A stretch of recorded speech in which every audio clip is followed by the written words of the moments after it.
ప్రియమైన కుమార్తెలారా, నీవు దేవుని దయను పొందు.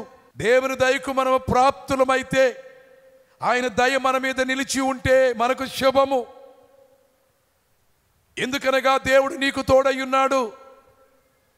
మరియమ్మ గారు, మీ ఊళ్ళో వారేమంటారో, ఎవరేమంటారో అవేమీ వద్దమ్మా. మీకు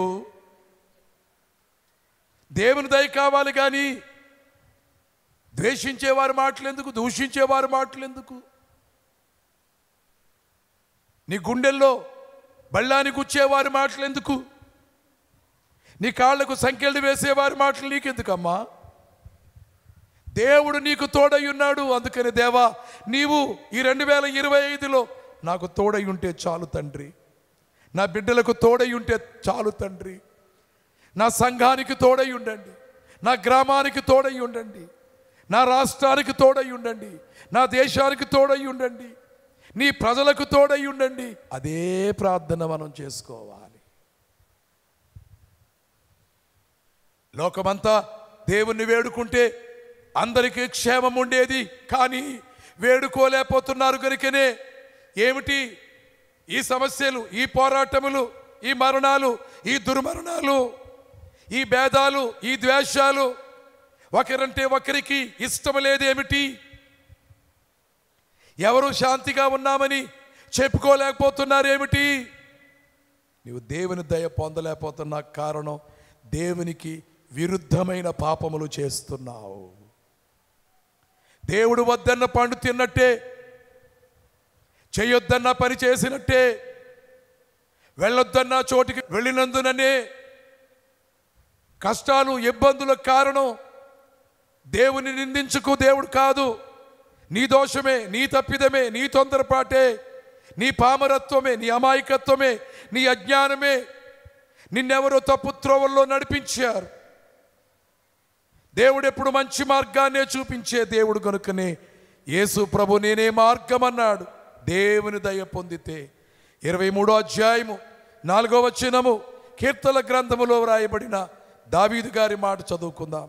అంధకారపు లోయలో, గాఢాంధకారపు లోయలో నేను సంచరించినను, అనగా నా జీవితం ఒకవేళ చీకటి లోయలో ఉన్నట్టుగా, అందులో నేను ప్రయాణము చేయాల్సి వచ్చినట్టుగా ఉన్నా కానీ గాఢాంధకారపు లోయలో నేను సంచరించినను ఏ అపాయమునకు భయపడను. నీవు నాకు తోడయ్యుందువు. నీ దుడ్డు కర్రయు నీ దండమును నన్ను ఆదరించును. నా శత్రువుల ఎదుట నీవు నాకు భోజనము సిద్ధపరిచి ఉన్నావు. నూనెతో నా తలాంటి ఉన్నావు. నా గిన్నె నిండి పొర్లి ఉన్నది. నేను బ్రతుకు దినములన్నీయు కృపాక్షేమములే నా వెంట వచ్చును. చిరకాలము యెహోవా మందిరములో నేను నివాసము చేతును. ఆమేన్. దేవుడు తోడై ఉంటే ఇప్పుడు చెప్పుకున్న మాటలన్నీ నీవు గమనించుకో, రాసుకో, ఎదురుగా పెట్టుకో. నీ ఇంట్లో నీ బల్ల మీద పెద్ద అక్షరాలతో రాసుకొని, నాకు బల్ల లేదండి అని దీనులు ఎవరైనా ఉంటే మీ పిల్లలతో వ్రాయించి, ఒక చార్ట్ మీద వ్రాయించి, పెద్ద అక్షరాలతో వ్రాయించి గోడకు అంటించు.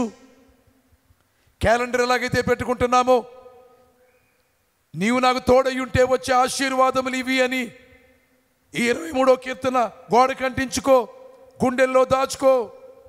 దేవుడు నీకు తోడై ఉంటే ఇప్పటిదాకా నీకు ఏ అంధకారము కమ్ముకొని ఉన్నదో ఆ అంధకారం తొలగిపోయి తోడై ఉండే దేవుడు పడిపోకుండా, తూలిపోకుండా, అడుగులు వేస్తుంటే శక్తి లేని వారు పడిపోతారు. కానీ నీవు పడిపోకుండా నిలబెట్టే దుడ్డు కర్రగా ఉన్నాడు, దండముగా ఉన్నాడు. ఎస్తేరు గారికి అందించిన అహష్వేరోషు గారి రాజదండం వలె నీవేం కోరుతావో అది నీకు ఇచ్చే దండము చేత్తో పట్టుకున్న దయగల రాజు.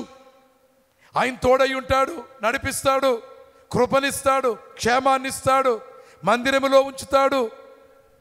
నీ బ్రతుకు దినములన్నా అన్నిటా ఇలాగే చేస్తాడు. అంత గొప్ప దేవుణ్ణి మనం కలిగి ఉన్నాం కనుక తండ్రి, అజ్ఞానములో పడకుండా, అపరాధములో పడకుండా నన్ను గట్టిగా పట్టుకొని నీ మార్గములో నడిపించమని వేడుకుందాం.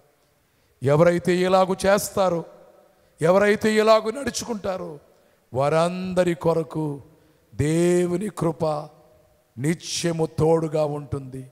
ఇమ్మానుయేలు, తోడయుండే దేవుడు ఎవరెవరికి తోడై ఉంటాడో వాక్య వచనములు కొన్నింటిని మీ ముందు యేసు ప్రభు పాద సేవకుడుగా ఉంచాను.